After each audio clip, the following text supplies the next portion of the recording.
ศีลนั่นเป็นห่มกั่งคันยู่ใหญ่บังหัว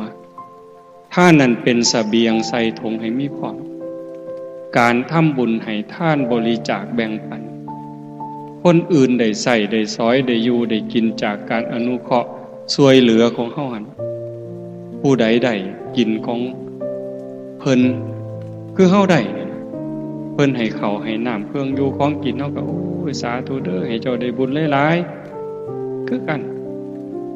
ท่านนั่นเป็นเสบียงคือห่อข้าวห่อน้ำแม่นสิย่างเดินกวงๆทางเวิ้งว่างกวงไกล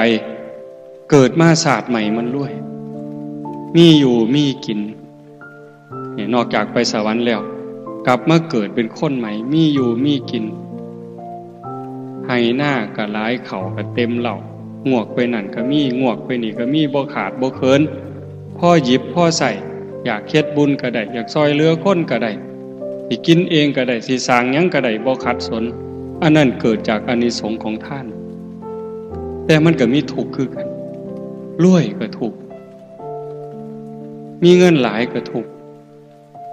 เคยมีนิทานหลวงปู่พุทธทาสเพิ่นเล่าว่ามีคนขอทานผู้หนึ่งไปนอนอยู่ใต้บ้านเศรษฐีนอนข้างกำแพงจังซี่คือเฮือนโยมไม่ออกมานอนอยู่ข้างกำแพงเพราะว่าคนถูกขอทานบ่มีบนอยู่เด้มานอนข้างเฮือนเศรษฐีเรามีคุยไปเป่าคุยคนเขาก็เห็นสงสารเขาก็เอาเงินให้ได้มามื้อใดก็ได้มื้อละสลึง2สลึงก็ซื้อกินหมดมาฮอดยามมื้อแลงก็นอนข้างเฮือนเศรษฐีก็เป่าคุยม่วนขาขึ้นหางเป่าคุยก่อนสินอนมันนั่นเป็นสังสรรค์เป็น5 ปี10 ปีผ่านไปมัดมื้อนึงบัดนี้มันบ่เป่าคุย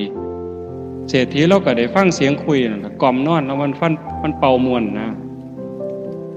มื้อนี้มันคือบ่เป่า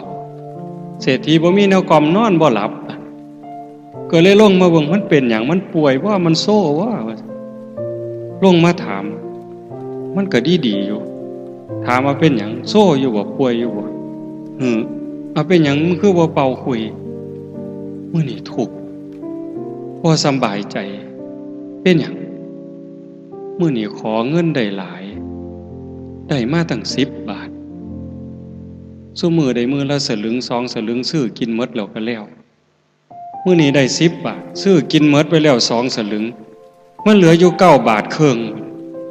สิเสี่ยงไว้ใส่นี่หานอนหลับก็สิบ่มันลักเอาบ่ว่าเห็นบ่โทษ